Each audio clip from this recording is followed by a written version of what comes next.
I guximshëm, ne kemi parë yjet më të mëdhenj të muzikës në botë, të cilët në një farë forme ndoshta në fund të karrierës së tyre kanë filluar të shpalosin të gjitha të metat e të qenit pjesë një shtëpie të madhe muzikore dhe nuk e kanë pas asnjëherë guximin që të ndahen dhe të vazhdojnë si pavarur ose e pavarur. Si po shkon për ty kjo? Është e mundur apo jo në fakt të funksionosh në botën e muzikës si e pavarur sot? Është një guxim i rrezikshëm, sidomos në biznes, do me thënë ma pak pare, do me thënë që ti duhet pagush vetë për çdo gjë, duhet t'i bësh menaxhimin vetë, duhet ta bësh planifikimin, marketingun. Unë e kam vendosur sepse emocionalisht jam lodh shumë të punu me firma të mëdha, me njerëz që të shohin më shumë se si një produkt se sa një artist. Edhe unë nuk kam mujt me zgjedh për shembull çfarë stili muzikës, kur do e nxjerr një këngë. Ka pas shumë limitacione që unë nuk kam mujt me bot çka kam dash unë. Edhe për mua nuk ja vlen me pas pare e famë kur unë duhet ta lëshoj lirinë time. E kështu që për mua ka qenë shumë e rëndësishme me qenë e lirë se sa e famshme edhe me pare. E kështu që thash për veten time, I want to be free, unë do bëj rrugën time, unë do bëj të pavarur, edhe nëse kam më pak parë dhe famë.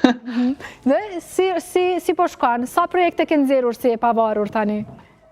Unë tani kam nis koncertet në Zvicër, kam marrë në Zvicër prap me jetu me prindërt, se kam jetu në Londër. Edhe kam qenë të futem edhe në do biznese tjetër, do me thënë dhe biznese të fashion, biznese që janë edhe pak jashtë muzikës. Sepse muzika e di si shkon, si për lart, si për një muaj është mirë, një muaj është keq, edhe është lodhje psiqikisht, e kështu që duhet ta investosh parën e muzikës në biznese tjera. Edhe shumë artistë nuk e kuptojnë që duhet ta investosh parën, jo veç ta harxhosh. A kupton? E kështu që për tani po ecën shumë mirë, kam nis karrierën pak më shumë si rockerke, edhe tash kam më shumë interes nga Zvicra. Pra ke filluar të rritesh edhe në Zvicër, përveç Gjermanisë. Mirë, tani kur më tregon që ke filluar të pavarësohesh dhe kur analizoj titujt e këngëve të tua, mua ato më duken si një reagim ose një rebelim kundër industrisë. Është kështu ose jo? Unë po i përmendi disa, po i përmendi me bip, se janë fjalë që s'mund t'i bëjmë në transmetim në këtë orë. Get off my beep, beep it or love it. Eat my brain. Është një reagim ndaj industrisë, apo ka qenë diçka tjetër, pse gjithmonë janë më rebele titujt e këngëve tua edhe tekstet gjithashtu? Ti je shumë gjurnaliste, zjut se e para që e ke thënë këtë.